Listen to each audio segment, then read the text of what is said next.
All right. Hey guys, this is Terry with NSPS TV Paranormal. How you guys doing this evening? Friday. Today is Friday for those of you who are off today and are able to join the show. Hey, welcome to the show. Tonight we are in Tennessee with the town called Gatlin, Tennessee, with the young lady Leanne and with a little unusual name because when I first asked her about the name, she's like, "No, it's not that." So I'm like, "Well, the Black Wolf Paranormal," and I'm still kind of confused with the instead of having just Black Wolf Paranormal. But we all know, man, in this field, it can be whatever. It could be the weirdest name, whatever, and we can just go with it. So I just went with it. It's a great name. I love it. So Leanne, welcome to the show. Thank you. And Todd will be here shortly. But Yeah, thank you for coming. Thank you for accepting my phone call. Uh, absolutely. and man, tell me a little bit about the Black Wolf Paranormal, man, because I'm curious. Well, the Black Wolf Paranormal, we are a team that actually started out when we were guides and investigators at Haunted South Pittsburgh Hospital Mm-hmm. many years ago. We were there about 18 months and really learned a lot in the paranormal. Haunted South Pittsburgh Hospital, if anybody has ever been, a lot of my friends, local, all around, they have gone there and very, very, very active location. Um, that's where I experienced a lot of activity. From that point, we went to be guides at Waverly Hills. Um, Mm-hmm. we were there for about 8 months, and we would lead the overnight public paranormal investigations on Friday night and Saturday night. Um, that was very interesting. Really, for me, I love the history of locations. Um, I think that's where, I get all that history. Then on top of it, it's kind of, you get the paranormal on top of it. So that's kind of a gift on top of the history. So, but from that point, now we are leading public investigations, paranormal investigations at historic Bell Witch Cave. That's in Adams, Tennessee. And then we also have another location that we do public investigations at Trousdale House. Trousdale Place, actually. I always want to call it house, but it's Trousdale Place Okay. in Gallatin, Tennessee. Um, a lot of locals here know about the Bell Witch Cave and Farm. It's kind of a local legend. We grew up with it, took our son there all the time. So he grew up knowing all about that. Trousdale Place is a historic location that Well, we are. Trousdale Place is one of those locations. It's more of a family um, type of atmosphere. That one is brand new to being investigated. So it's the spirits there are not as hmm, active, but they're coming around now that there is teams that are coming in to investigate that location. Um, the spirits are kind of getting used to having that conversation with them. So that one's been real interesting to watch. okay, cool. All right. Well, you know what? We're going to take a quick break and we're going to come right back. And I'm going to ask you a million and one questions. And I found that picture of your dad. So I'm going to share it Okay. with you. And we're going to see if this is your dad. I'm really curious to know if it is or not. Because this guy, man, if your dad has Okay. a twin, this would be him. I'm serious. Okay. There's a But here's Todd jumping in, so I'm gonna hit him in right quick. Hello, Todd. Hello, how are you? All right, all right. Hey, we're just about to go into commercial, so give you enough time to go grab some coffee or some something to drink, and I'll be right back. All right, no problem.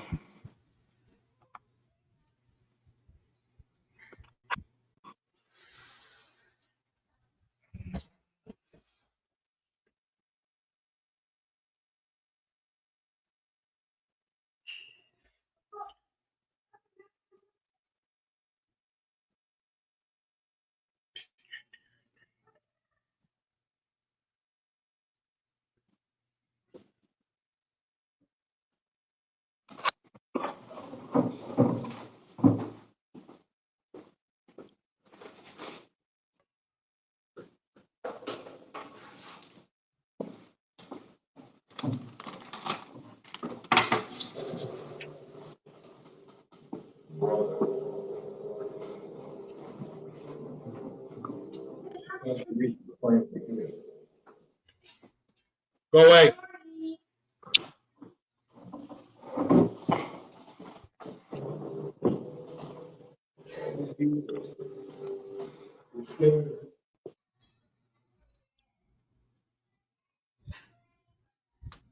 All right, welcome back, guys. Hey, man, that was a long uh, commercial. That's probably the first ones I've used. Todd, how you doing today, brother? Doing well. Doing well. First question I had to you is, how does you have that Alabama shirt and you live in Tennessee? I was brought up on Alabama football. Man, okay. How did y'all manage to lose to Texas? I don't understand that one. Yeah, me neither. That's I just one of don't those things. understand.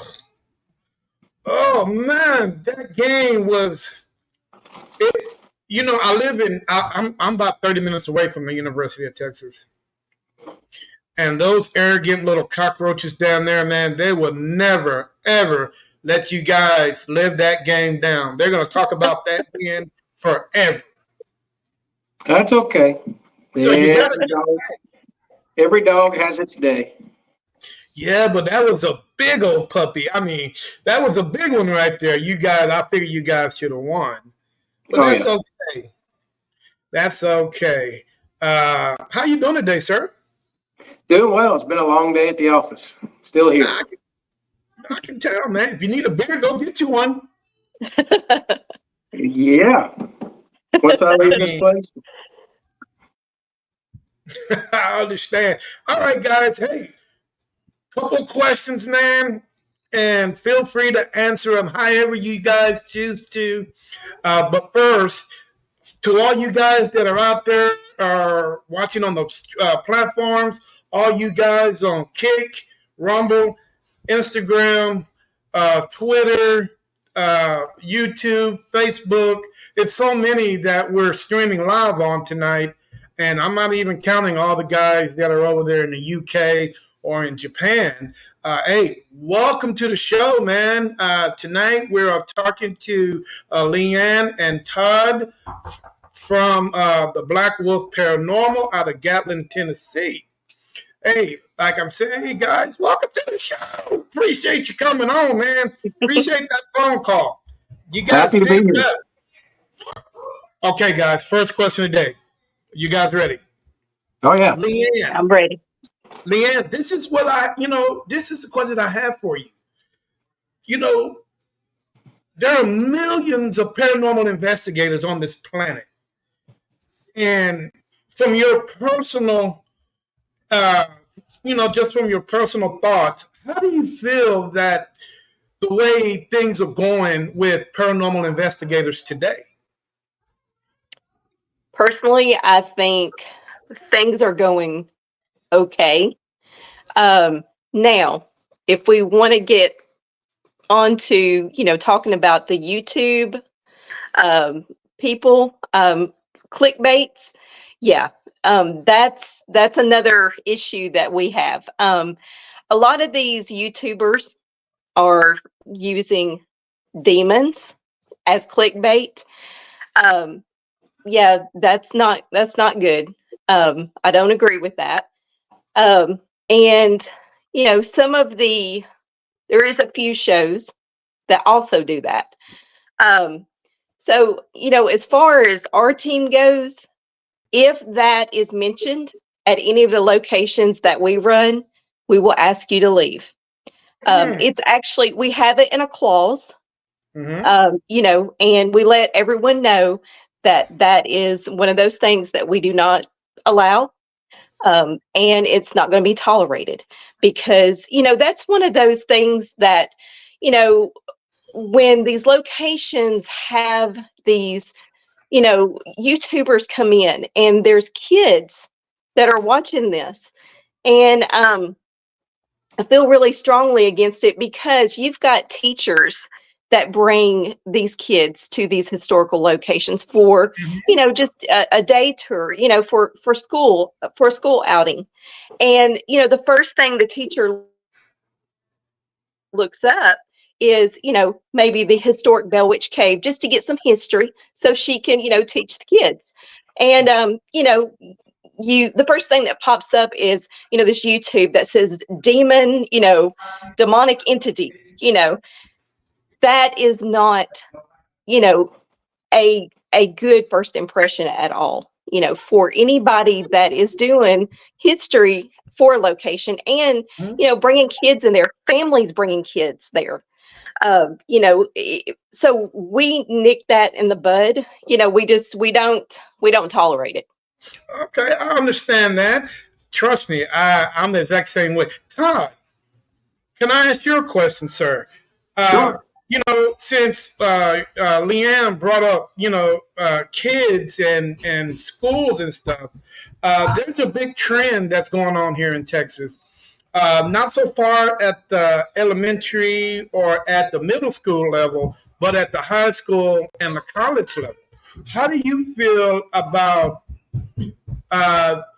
certain colleges and high schools want to bring parapsychology into the schools so they can be taught and learned about what's going on out in the world? And if they choose to, they can take this up as a major profession.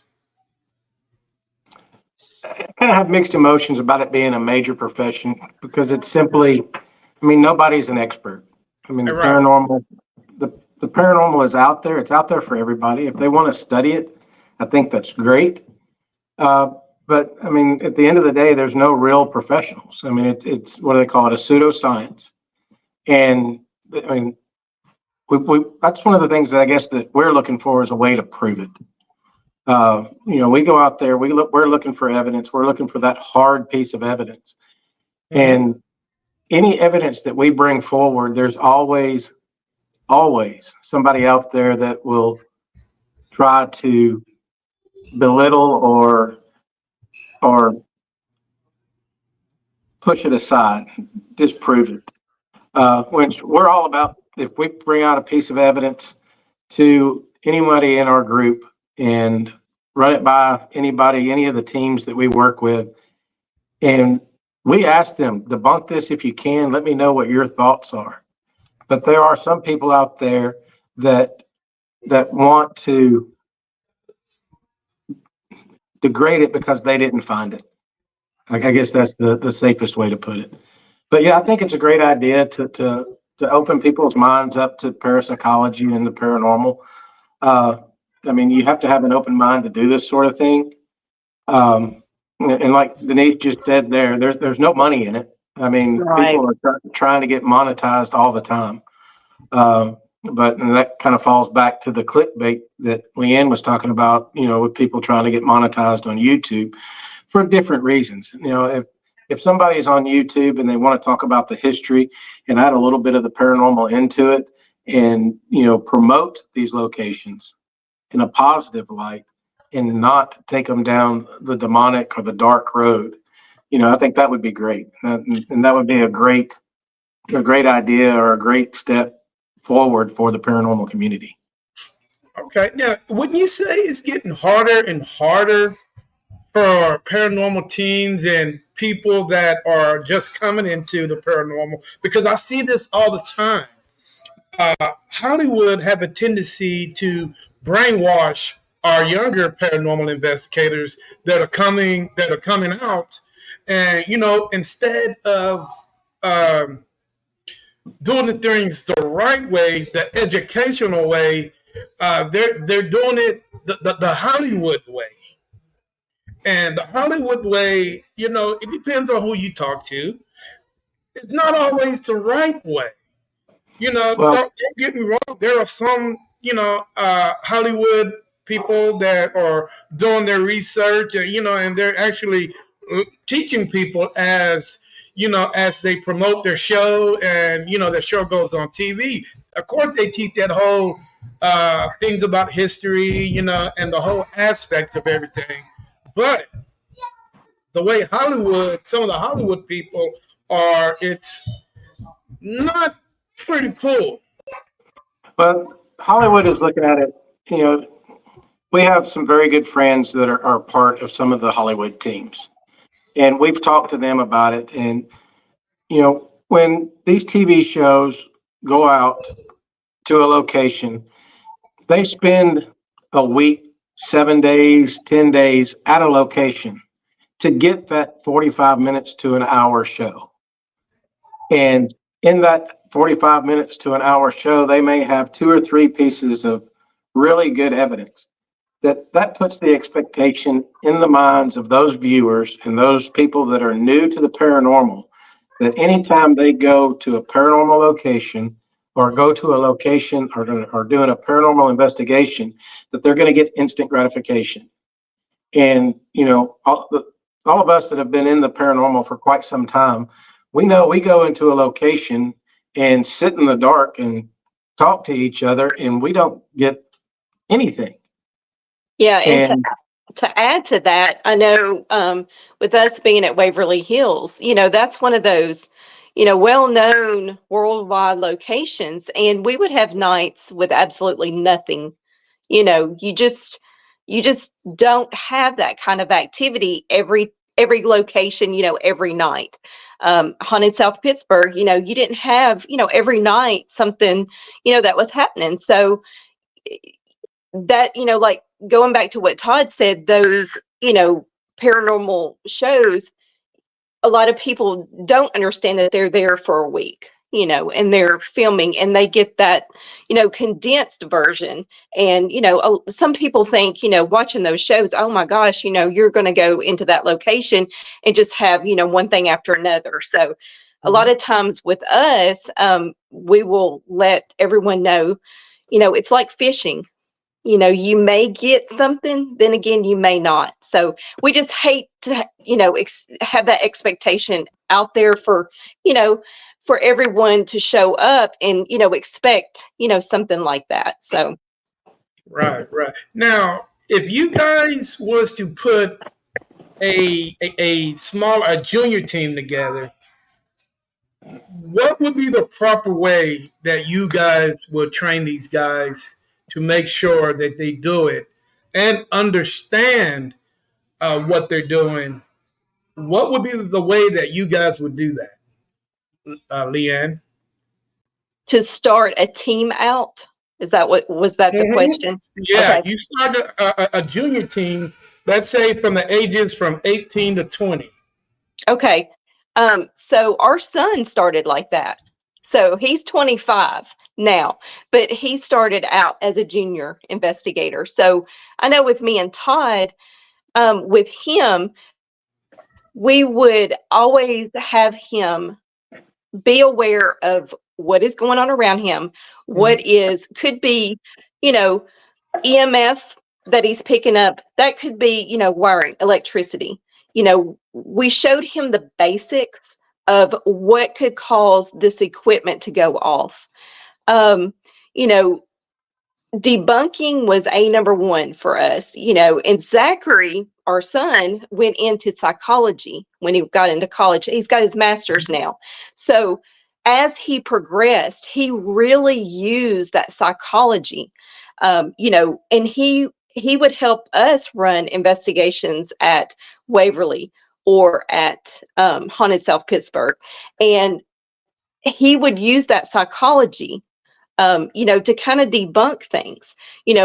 Was I seeing, an actual shadow? What was I seeing, over here? Can I debunk that? That would be a number one that I would try to teach, a new investigator. Rule everything out first. When you're taking pictures, you've got, what is it called, Todd? When you're taking pictures and it's that the motion of a person. Paranormal. Yeah, pareidolia. Ruling that out. Take pictures in threes. Rolling You out know, light flares, motion in the photos. yeah, Of course, the big number one thing that everybody, claims, orbs. Knowing the surroundings, if you're in a dirty area or if it's dust, dirt, debris flying in the air, if it's windy, stuff like that. But one of the most important things that we like to teach and is having the utmost respect for the location and the spirits or energies that you're there to investigate. Remembering that these people that were there to investigate were once alive, just breathing air, just like you and I, and yeah, and that's just true. respect for each other. Yeah, and I've always said, you get more out of a spirit being respectful than you do, trying to demand them to do something, because they were humans, before. And so, when you're going about it really respectfully, like Todd said, you're going to get a, more activity. That's what we have experienced. And another thing I was bringing up is the slow shutter speed on cameras. That's what I couldn't think of a minute ago. But a lot of times people are taking night shots. They have slow shutter speed.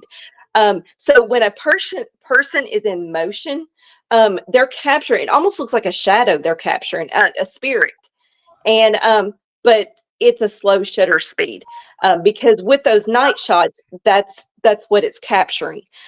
So a lot of times it's just really educating yourself on things that really end up not being paranormal, and that's education is a number one as far as getting into knowing what you're doing and being a good paranormal investigator. Okay. Also, not trying to get folks not to rely so much on all the equipment that's out there today. I mean, some of that equipment that's out there is very expensive, and a lot of the equipment is fun to use. I mean, we started out using all sorts of equipment, and have found that we were more paying attention to the equipment than we were paying attention to what was going on around the room or around the area that we were investigating, and we were missing a lot of stuff. So, I mean, the things that we use today, I mean, we'll use a REM pod or a K2 every once in a while, but it's primarily a voice recorder in our own senses. And you'll be surprised if you just stop and slow down enough and pay attention to what's going on around you, what you'll catch and what you'll see. Mm-hmm. Yes, sir. You're absolutely right on that, man. The three things that we're born with: uh, your eyes, your ears, and just your sense of evaluating the whole area surroundings that you're in. Man, I think those are the best tools you can ever have. You can't compare that to a K2 or a ball and all of that stuff. Nah, you throw all that out the window and just use those three things. You'll be the perfect paranormal investigator. And some of those devices are pretty expensive. I give you. There are a lot of teams out there that can afford it. There's a lot of teams out there that can't. You know what I'm saying? So, I'm one of those teams that can't. Yeah, and that's something we always tell everybody, just don't spend a whole lot of money on, equipment. There's simple things, really simple things that you can use. And for instance, I've got a push button light that was maybe $3 on Amazon. This push button light, you have to physically push it to, have something, try to manipulate it. It has batteries in it. That's all it has. I've had that actually turn on at Old South Pittsburgh Hospital probably 25 times on command. A simple push button light. That is on our paranormal page. Another place we had it actually work was at Old Stone Jail in Franklin, Kentucky, and there was a spirit there that just wanted to communicate. And I asked him, I said, you can simply push this and you can actually hear it click as he pushes it. His name was Robert. I put the video on our paranormal page. But he turns this on. Then I ask him to turn it off, and he actually pushes it, turns it off. So when I say go simple on your equipment, I mean, simple, a cat ball, something that's not going to cost a whole lot of money, and like Todd said, use your senses. Yeah, think outside the box. Oh, definitely. If you're in, you know what? If you're a paranormal investigator and if you're not thinking outside the box, then you're never going to think outside the box. You're always going to be in the box. And that's not a good place to be if you're a paranormal investigator. Outside the box, man, everything is free. Your mind is free. Everything is going the way that you want it to go because you have nothing containing you in. But if you're inside that box, it's not going to work out for you. Guys, one moment. Yes, sir. Go there. Go now. Go there.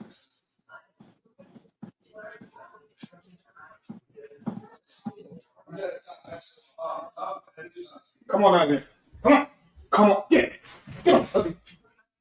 Okay. Don't let them be on the wall. Hey, who is that? Jerry.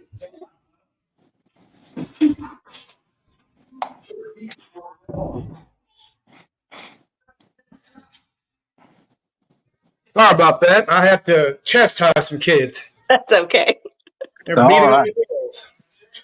Okay, guys. Hey, Nick. Good afternoon, sir. How you doing today?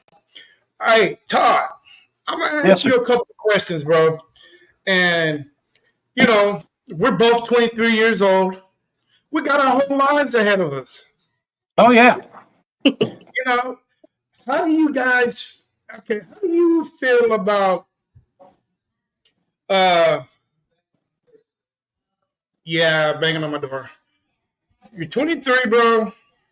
We got the whole lives ahead of us.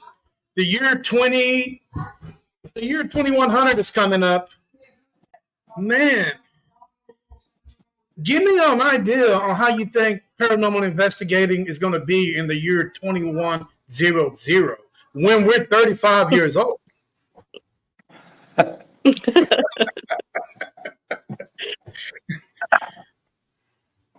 I don't think it'll be a whole lot different than it is now. I think you'll still have the same questions, and it's the same questions that we've had, back when we were in our teenage years and starting out in this. The questions are still the same. Who are we talking to? What are we talking to? What is the energy? I mean, and we all know, physics has proven it. We're all made of energy. Energy never dies. It only changes state. So, I mean, we may be investigating some locations that, that we grew up in and didn't think anything about, and, it's haunted. There may be a new gadget or tool or new camera come along that'll allow you to see on a different spectrum than what we're seeing now, and with what's called a full spectrum camera that'll be developed even beyond that. But I think that it'll be a lot of the same questions being asked. It'll just all be being done in a different way.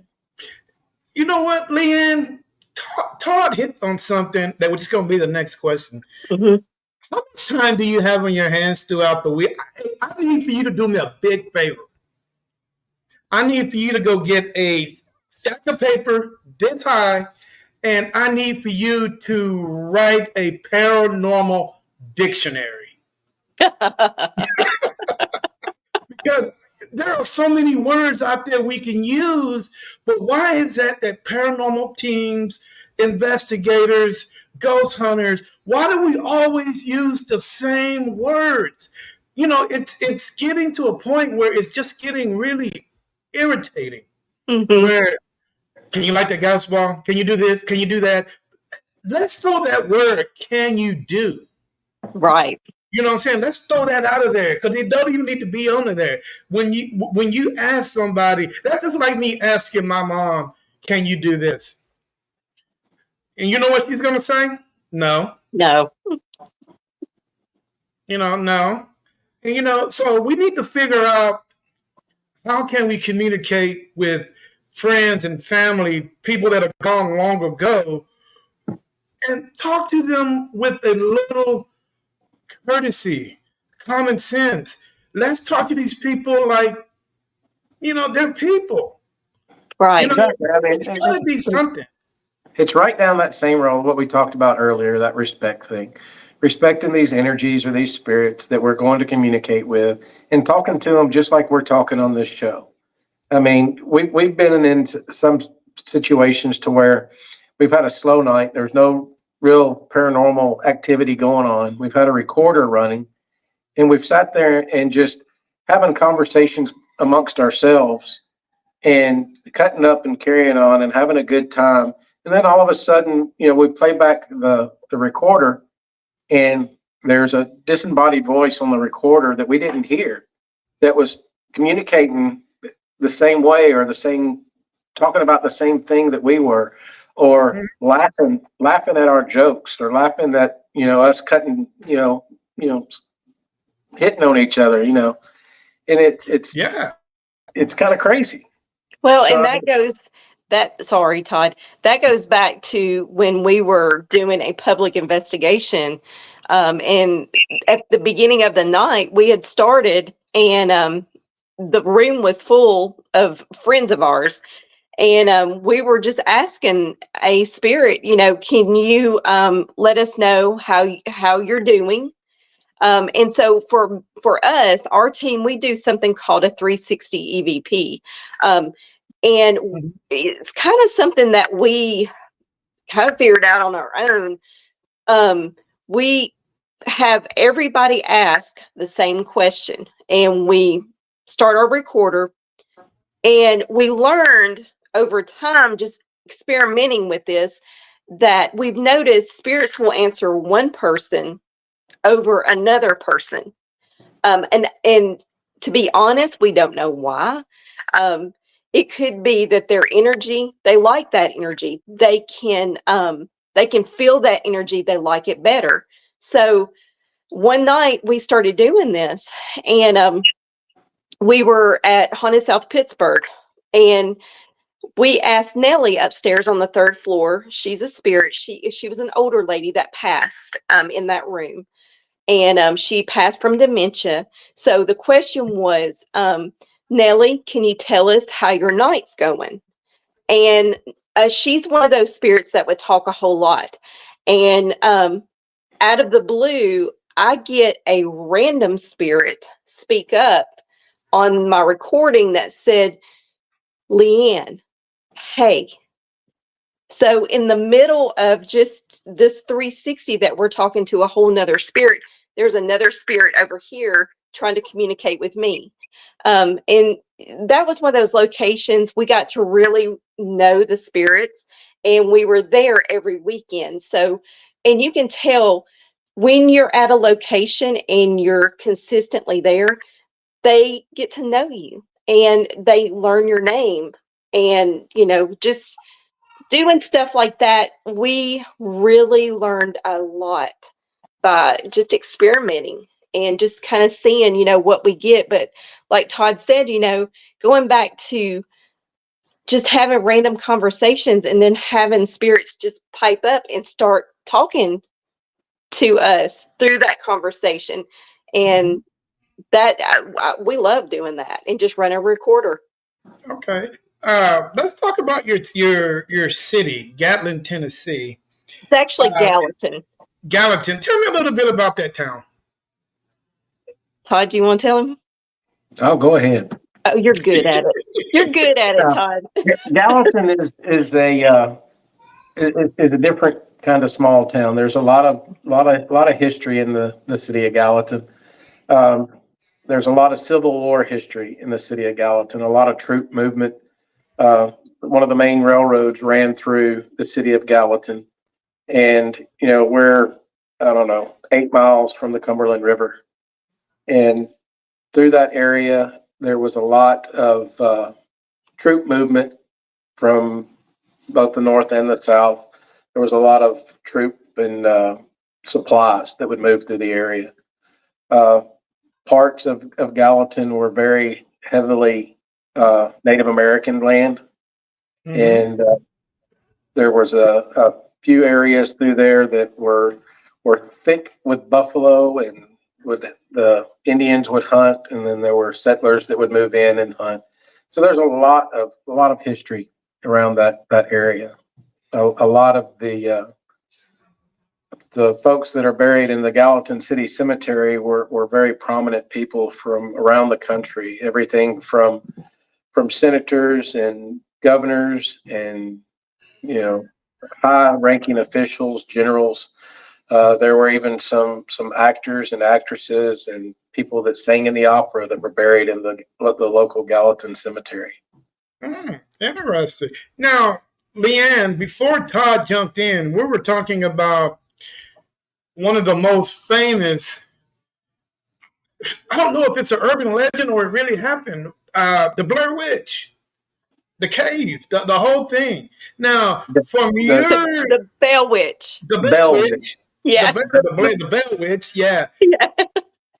Well, the Blair Witch was upstate. I'm sorry, that's all my thing. Now, is once you started looking into that, and you start doing your history. Which way are you leaning? Uh,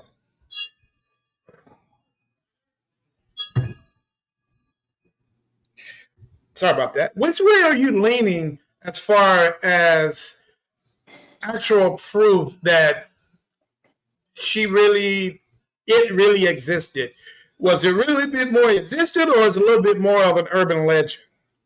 Well, I think For I think you got both there. I think you got both yeah. the urban legend and you've got something happening.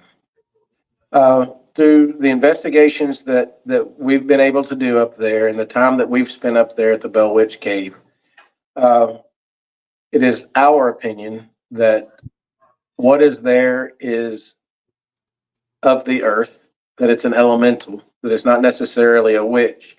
It may show itself as a witch. It may show itself as, it took on the name Kate while it was there in the 1800s, messing with the John Bell family.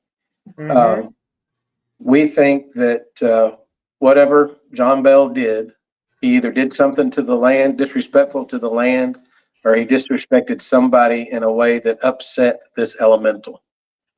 Whether it was, disturbing the Indian burial ground that's there, or, you know, desecrating the ground somehow that energy didn't like. Um, Right. if you go back through all the folklore and the way that things were presented back in that time, some of the things that the Bell Witch was supposedly doing and the way that she would present herself, as the screams and rattling things on the walls and clawing at the walls when it first began. And then she found her voice later on, and then went on to where she would actually physically attack one of John Bell's children. Mm-hmm. Uh, and her name just left me. Leanne, help me. Betsy. Yeah, Betsy. Betsy Bell. And to the point that she would leave bruises and pull her hair and throw her to the floor. Now, the reason behind her attacking Betsy Bell is nobody really knows why. And there's nothing in the folklore or anywhere that I've been able to find, Leanne may have found it, as to why Betsy Bell was a target. But the real target in that family at that time was John Bell. Mm-hmm. There was a time that when the Bell Witch found her voice and took on the name Kate, which was the neighbor's name, Kate Batts, and everybody thought Kate Batts was the witch. But I mean, there was a land dispute between the family, but that wasn't it. Well, When and I also think a lot of things back in that era were that everybody thought it was witches because you had, the Salem witch trials. It was a lot of, when things were misunderstood, then it was because of a witch. They would kind of throw it in that category. So I think that's why, it was named the Bell Witch. and Kate Batts did a lot of work with herbal medicine and stuff like that, and Mm-hmm. that's where she fell into that niche of being a witch. There's a new niche of being a witch. But anyway, uh, Now, as you go through the story, the Bell Witch really had this thing for attacking John Bell, and she vowed that she was going to kill John Bell. mm-hmm.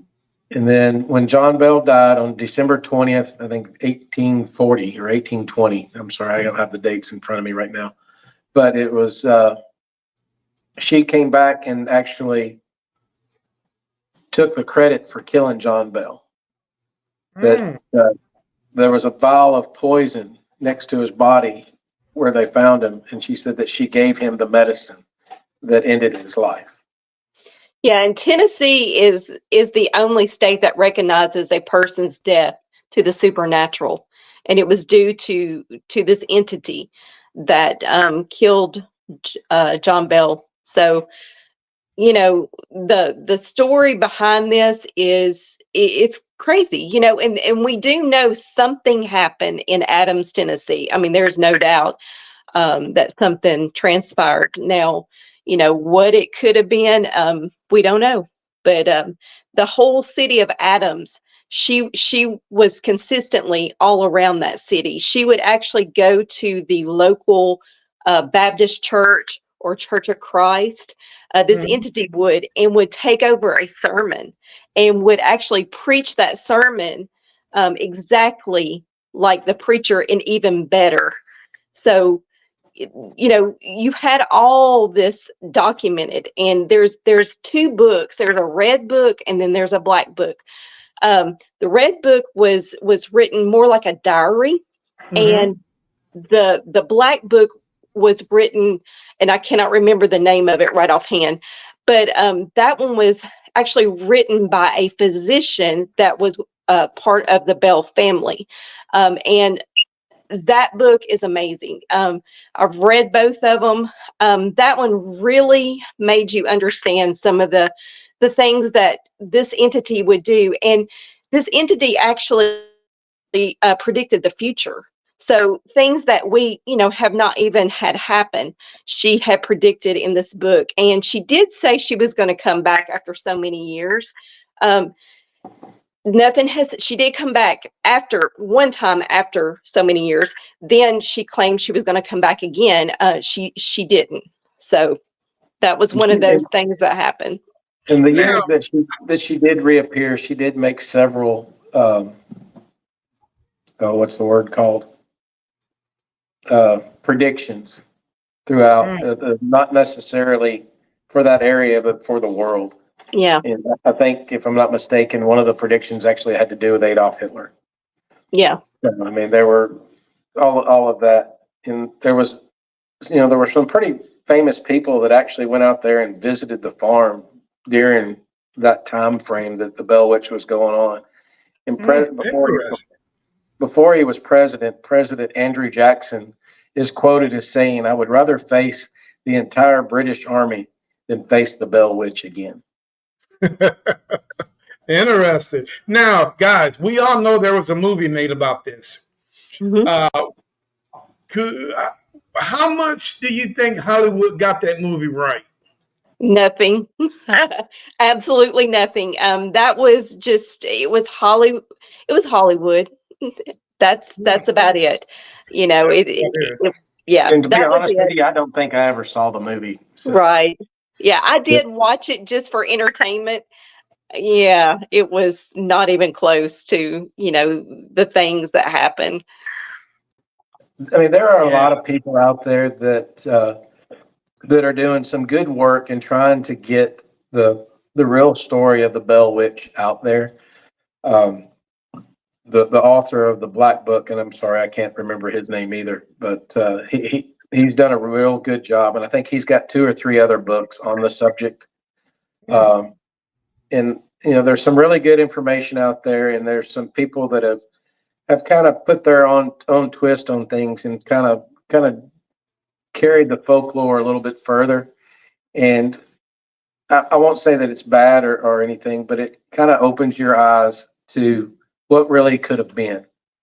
Much like what we've done, with our investigations out there, and how we feel from being on the property and investigating the property. The land out there is very, very powerful. It's very strong. You can feel the vibration when you're walking across that land, especially when you're up on the Indian burial ground. That area up there, the owners of that property thought they only had 6 or 8 graves. We had a friend of ours come out and run a ground penetrating radar. The first time he came out, his radar wouldn't work for whatever reason, just like anything paranormal. You bring some gadget out and it's going to fail the first time. Yeah, and that place is notorious for, when you're taking pictures, you'll get very skewed pictures. Your camera will quit working. It's just that's kind of that environment. But Wow. his Go his ahead. equipment. I'm sorry, his equipment failed. So I took my dowsing rods and went there and walked across the field. And everywhere they crossed, I put a stake in the ground. I found about 8 locations to where the dowsing rods crossed. And like I said in the beginning, the family thought they had like 8 or so graves out there. Well, he finally came back, got his radar working, came back and ran it over the property. And everywhere that I'd put a stake in the ground, he found a void or a grave. Not only did he find the 8 that I found, he found a total of 60 more. Oh, So, wow. so they have it was a total of 68 graves. And the odd thing about it, or cool thing about it, was the fact that these graves were not our typical 3 foot by 6 foot long graves. These graves were 2 by 2 or 3 by 3. And then there was a very large one that we believe is a horse, which would have been like a chief's horse or something. But through a little more research, we found that there were certain tribes that were buried in the fetal position, sitting up, facing a certain direction. And that would explain the smaller graves. Interesting.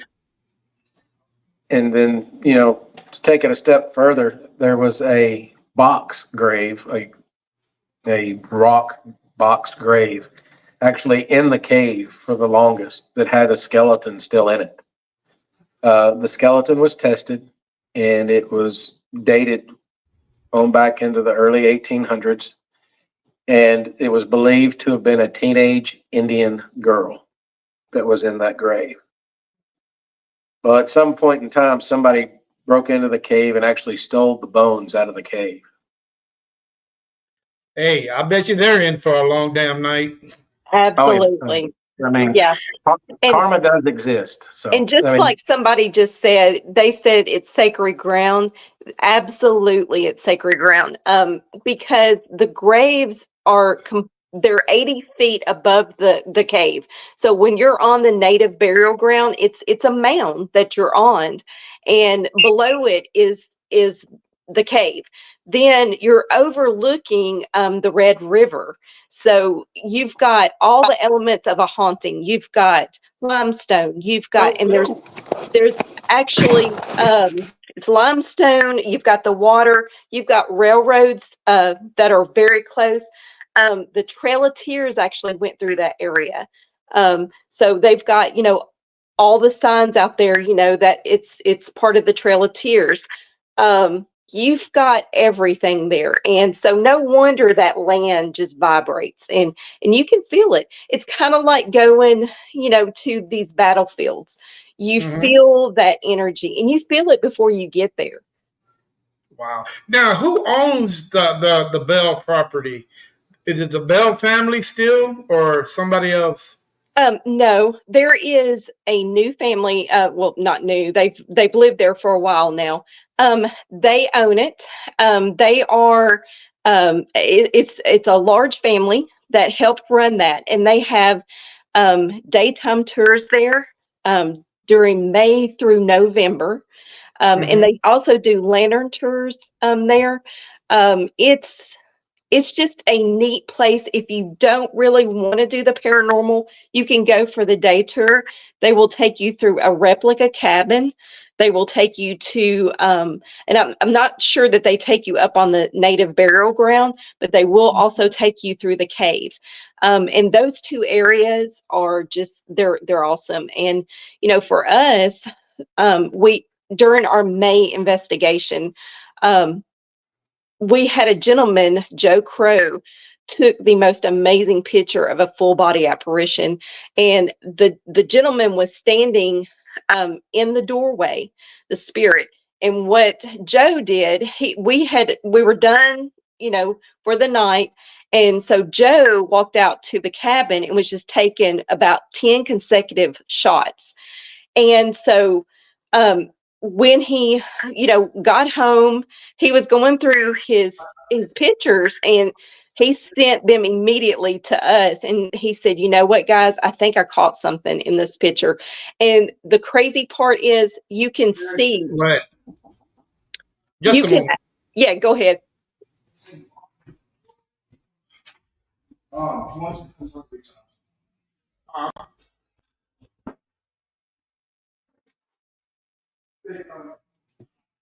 Sorry about that. That's okay. But you can actually see a full body apparition forming. You can see the eighth picture that he took in consecutive. You can see something forming. Then on the ninth picture, you can see a full body apparition. And the cool part of it was when I posted these on our paranormal page, we had one of the bells um, let us know that it looked very similar to John Bell Jr. So I did some research, and in the black book that I read, I remember a picture of John Bell Jr. on the inside cover. And I kid you not, he's sitting there holding a cane, and it looked just like that picture of the man standing in the replica cabin holding a cane. Oh, wow. So, yeah, those pictures are on our page. They were shared over like 700 times. It was amazing capture, because you don't, you don't capture stuff like that very common. Right. A full body apparition, I thought, good gosh, I could not believe, he actually captured that. But he stood there, and you can tell in his consecutive pictures, he even sent, it was 3 seconds apart, because he sent the timestamp, so it was consecutive. So that was amazing catch. Another one of our friends, Stevie Ruley, he came to one of our public investigations, and he captured what looked like on a thermal camera inside the cave. It looked like a Native American man sitting on a horse. You can see the horse, you can see the face, you can see someone sitting on the horse. And so when he come out of the cave, he's like, "Guys, I got to show you what I got." And he said, "What do you think?" And I said, "That looks just like a horse, and there's a native man on this." So, there's been some really, really neat things that have been captured. Oh, wow. It seems like I might have to take a road trip over there to see what exactly is going on. Come on, You come on, know, because it's neat. Okay, let me ask you a serious question. With all that's going on, with the Bell Witch situation, how does the religion aspect towards all that, how does that filter into what actually happened on the property? What does the church have to say about all that? Um, the book that I read, there was so many questions that were, that they asked. They didn't know what was going on during that time. They knew that there was, this entity, and this entity would go into the church and actually recite these, exactly what the preacher was going to talk about that day, and do it, just amazingly. Um, so I can only imagine what they thought. Now, because I know we're in the Bible Belt, and doing Mhm. doing the paranormal for us here, it's one of those things where a lot of people don't really understand what we do. And it's just educating people. What we do, we're not trying to hunt demons or anything like that. We're very respectful, always respectful. Um, but, being at the Bell Witch and having the opportunity to do this, um, they did not open paranormal investigations till last year. And that was amazing. That was actually a leap for them to open up paranormal investigations, because they were very funny about, the area there was very funny about, even having, that, because they don't want, you know to have these, teens in there, that's, calling things demons, and all this Mhm. craziness. And they came to one of our investigations at, Trousdale Place in Gallatin, and the owners watched us how we went about doing our public paranormal investigations, and they told us, they said, we're impressed by how you guys are very respectful, you're very organized, and you're very, you're good at doing what you're doing, and we would love to have you guys, help once a month do public paranormal investigations at the Bell Witch Cave, which was amazing for us because we grew up, with that. I mean, it's 45 minutes away from us. So, and we would take our son there every summer. So he was so used to that too. And he helps us there too. So it's been awesome to be able to do that, and to Uh, actually give back to that historical location, because being able to give funds back for them to be able to, open up more areas, and to add more things, so that's really our main goal, is to help these historical locations. yes, it is. Now, the Better Witch is probably, and I could be wrong number wise, but it's got to be up there. Hmm. And, as far as, oh man, one of those amazing things that happen in your state. I know there's many things that happen in your state, but what happened at the Bell family, it's got to be at least top three of all Right. things paranormal that happen in the state of Tennessee, or better yet, in the country. Hmm. And I know there's so many things that happen. Right. Like the Sally House. People, that's an infamous place where a very powerful entity is in that house, and yeah, man, I urge you not to go over there and provoke because she was messing up. Absolutely. You I know, but agree. yeah, 100%. that's crazy. That Yes. is crazy. And you know what? And for you guys to embrace that, and want to discover and learn and teach about what actually happened, hey, man, much respect to you guys. Thank Much you. respect to you guys. We lost Todd. I don't know what happened to him. I think he had to go, but that's okay. Leanne, Todd actually brought something up that was a question of mine Hmm. a couple of minutes ago, and he was talking about the whole spectrum camera thing and how you can see into different realities, but that's just happened to be one of my questions.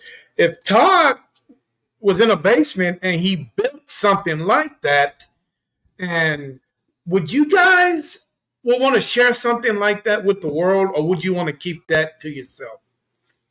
For me, I'd want to share it because that would advance the paranormal at that point. To have something like that. And I know there's some teams that there's one particular team that are using something that is very advanced right now. And they've got a TV show, Haunted Discoveries. And those guys are doing some amazing stuff with a new camera. I'm not quite sure the name of it. I know Ernie Pack, that's probably on here right now, would know the name of that camera. But anything that can advance, this field and to help us understand, I'm all for it. I mean, 100% all for it. All right. Hey, thanks all you guys, man, that are in the group chat. Midwest Paranormal, thank you so much. Uh, you know, Denise, Nick, Irene, all you guys that are on here showing support and love for both me and for Leanne uh, and the whole Black Wolf Paranormal team. Hey, appreciate you guys. Hey, thanks, Nick. I really appreciate it, man. I really appreciate it. So, I mean, Leanne, when let's say for an example, Todd is building that box, he hit that flip, he hit that switch, boom, and this burst of energy comes on, and you able to, and it's not so much the camera, you're able to actually visualize the other side. You're able to see people going by their everyday lives. Hey, that lady over there just came from HEB shopping. That woman over there just came out the bank. And that woman over there just came out of Starbucks. That's right. Hey.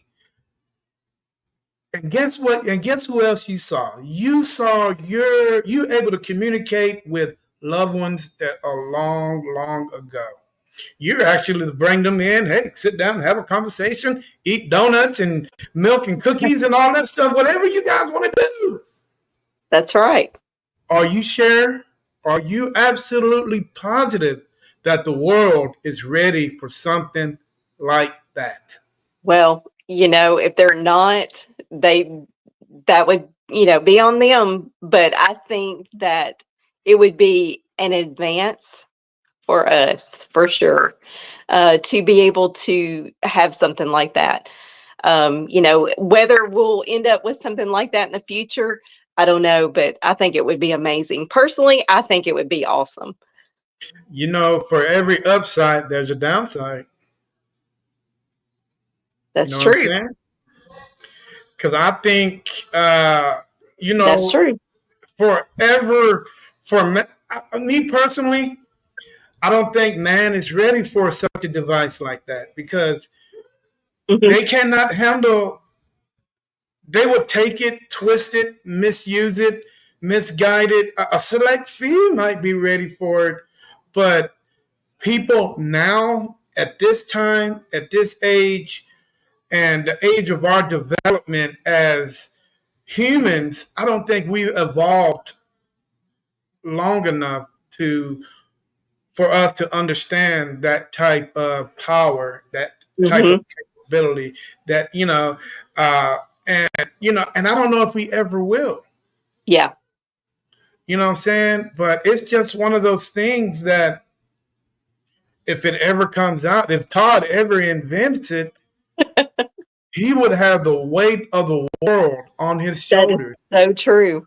Very Would you true. want would you want that for him? Yeah, not for him. No. No, not at Would you all. I mean, so I'm thinking maybe if we put it back on the shelf for another 50 to 100 years, and let's see if the human race can develop into not what we are now to what we should be Hmm. 100 years from now. Right. And it's one of those things where I know a lot of us doing this, we've seen things, we know that there is just things on the other side. We know because we have seen too many weird, as I would call it, things, Yeah. unexplained things. And it's so good to be able to have that conversation, just like what you just brought up, having that conversation about, would the world be ready for something like that? And I guess, with us doing this, I think we would be okay. But Mhm. others that don't believe, they're very skeptical, or they're just completely non-believers. Yeah, that would be one of those moments, a very much eye opener. Yes, I totally agree. Uh, Me and Todd was talking about 20 minutes ago about the year 2100 and how and what paranormal investigators would look like then. Uh, Believe it or not, the 21 you know in that century, the investigators are already here on the planet. They're babies now. Hmm. Eventually they're going to grow up and they're going to be so. In order for these guys to be ready for that, I think they need to be taught now. Now Absolutely. is the time that we need to teach them. And don't get me wrong, some of them might not be grow up to be paranormal investigators, but it's it's something that it needs to be done.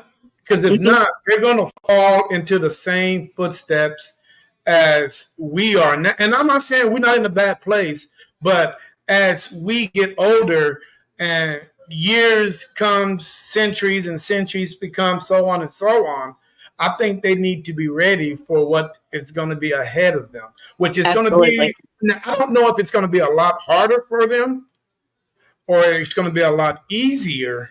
Hmm. What do you think?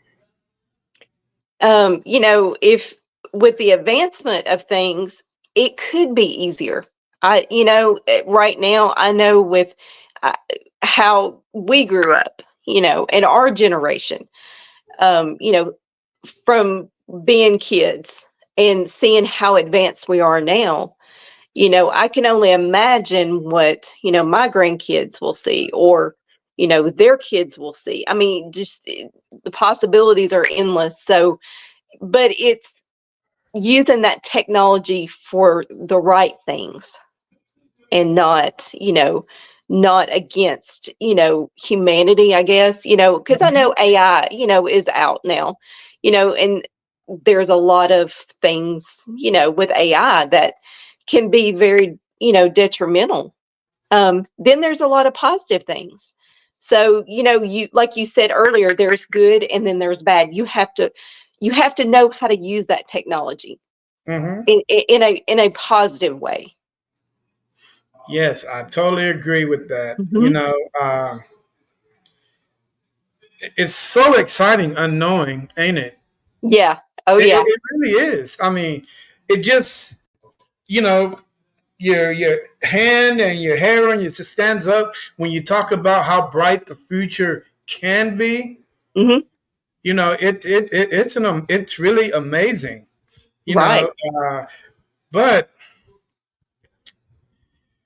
you know, for every time that you think about something positive, I've always had to think about on the negative side because you can't have one without the other. You got Right. to have that that balance in there. But then again, as so excited, I'm also so damn paranoid and so scared of Yeah. what all this technology that the people can invent and we can put out and whatever, and it can be terrifying, man. I mean, like you said, you can be happy at one end, you can be sad tomorrow about it. It's crazy, That's true. But I am trying. I want to be able to teach people to do the right things, say the right things, respect people, no matter if they've been gone 2,000 years or they just got buried yesterday. You That's know, right. you got to put that word respect. What's the name? Said it right. RESPCT. You got to have it no matter what.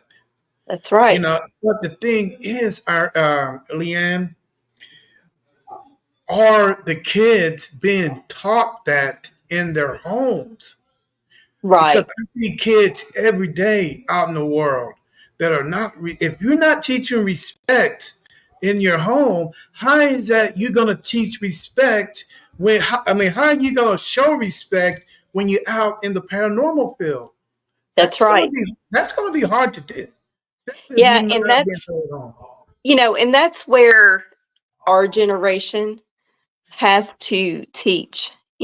Teach them, when they're going into these locations, you know, show respect, always show respect. And I understand, these people trying to get monetized on these YouTubes and stuff, because that's about money. They're wanting the clicks. It's clickbait. That's all it is.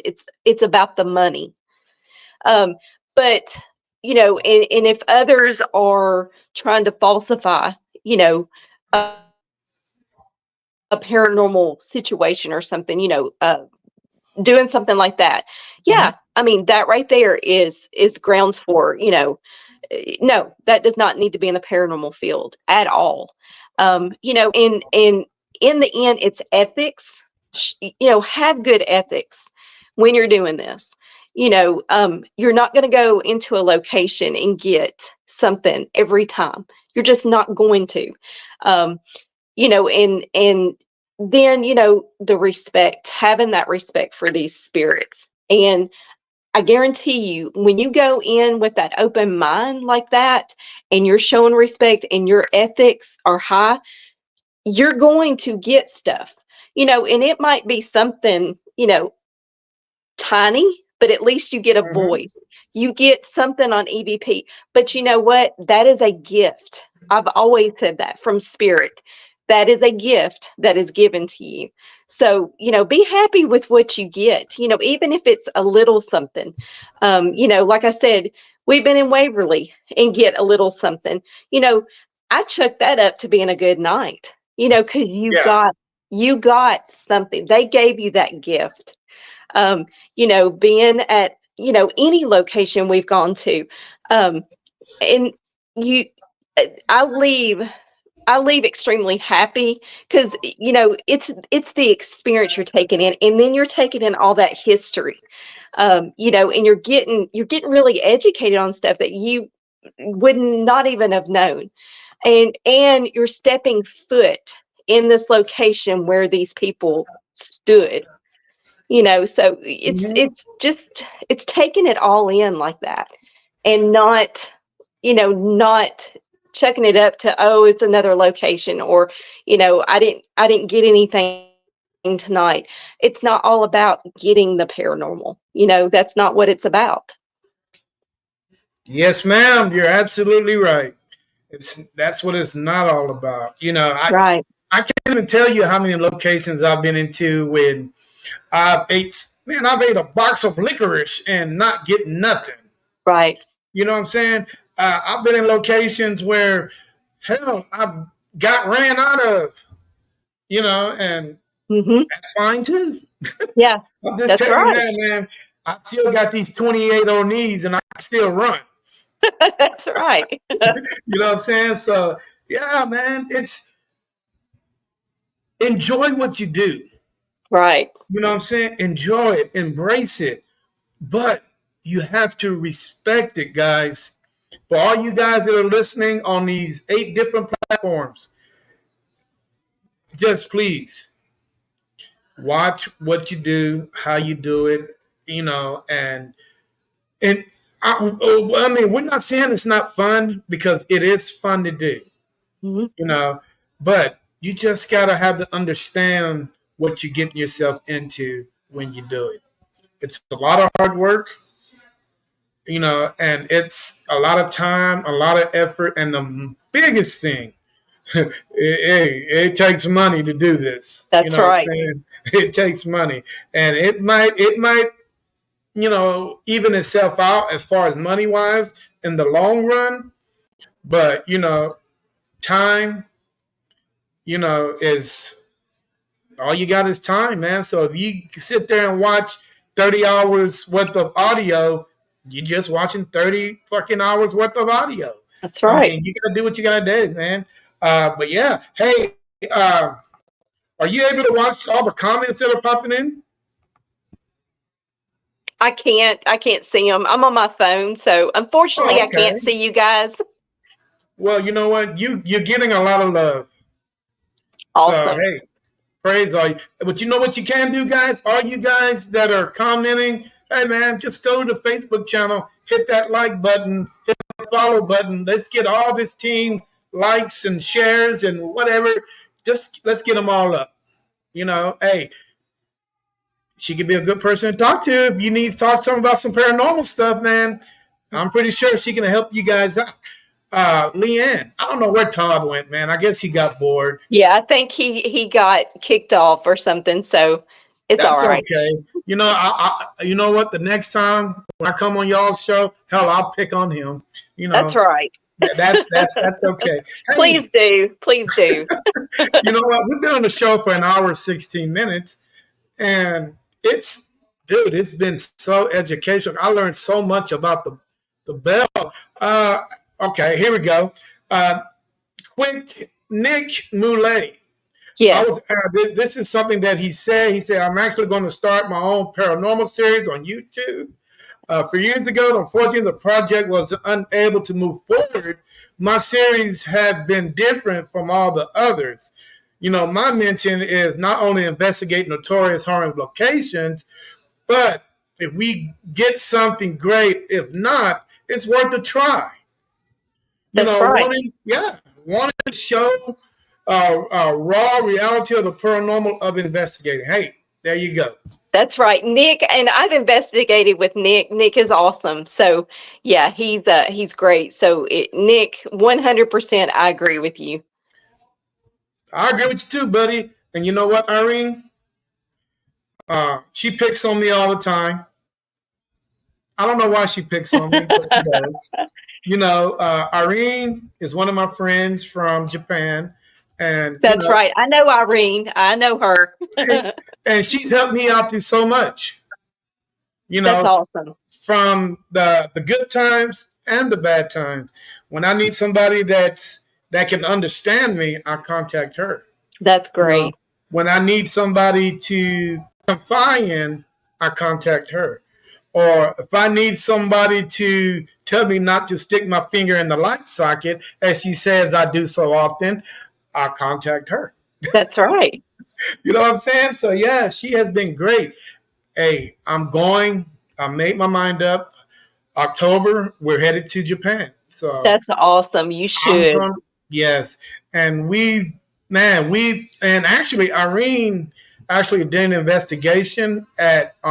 She was in Hiroshima, Yeah, and we did that investigation. I podcast with her on that, and man, that was unbelievable. that's amazing. That was all the spirits that was around here. Right. Man, that was unbelievable. All right, hey, you know what, Irene? You're not gonna be picking on me no more. I got something for. I want my. I think she stole my refrigerator. Oh man. Yeah. Hey, Leanne. One last question before I get you out of here, buddy. I know you got things to do tonight. Uh, where would you like to go on your bucket list? Tell me some haunted Oh my places you gosh. would like to go to My bucket list is Alcatraz. I would absolutely love to go to Alcatraz. during the day or night. Night. Okay. Why Alcatraz? Yeah. Why that Yeah. place? I love I love prisons. We've got one local, Brushy Mountain State Penitentiary, and we're going in, I believe in July is when we're going there. July 6th is when we're going to Brushy. That is the fourth time I will have been there, and man, the energy uh is crazy at that place. So I don't know. It's just something about prisons that I have really liked. So yeah, All Alcatraz would be it. right. Well, you know what? If you ever decide to go, just come through Texas and pick me up. All I'll right, be with you. Hey, sounds good. Nick, if we ever went to Japan together, what's the odds of us, on both of us, doing investigations? That's not going to happen. We're gonna be too drunk to even think about investigating. So I know that's not gonna happen. You know what I'm saying? But yeah, hey, well, Leanne, it's been an honor having you guys on the show. I really appreciate you taking out of your busy time to come on and hang out with me. Uh-oh. See, now they're talking about moonshine. Oh no. Yeah, it's been awesome, Terry. This has been good, and we really appreciate you reaching out to us. Hey, and I'm just happy you answered the phone when I called you. Absolutely, that's You know what I'm right. saying? Yeah. Hey guys, one quick note. If you guys own a paranormal Facebook page, hey, let me ask you guys a question. How many times do you guys check your email? You're, Quite often. I'm the one that runs the social media, so quite often. okay. Now, there's a lot of teams out there that don't. But Hmm. the only way I can get a hold of them if I email them. But you got to realize how many emails you get at one day, how many spam you get at one day. That's so true. And when you're actually running, when our Bell Witch season starts, which it starts this month, you really get consistent emails. So it does pile up. And then Mm-hmm. sometimes it will go to spam. So, I think a lot of times people they can lose track of them. Yeah. So yeah, So, hey, yeah, guys, put your number on your Facebook page, man. If you want to come on the show, I can contact you, and the rest would be history. Hey, Leanne, thank you. I appreciate it. Doug, tell Todd, give him yeah, hey, give Todd a big kiss on the forehead for me.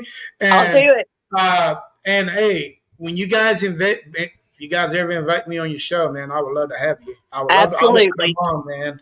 I would definitely come on. But anyway, hey guys, I'm gonna let Leanne get out of here because I know she's got things to do, and oh, hold on.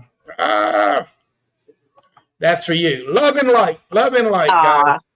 Love and light. thanks, Hey, guys.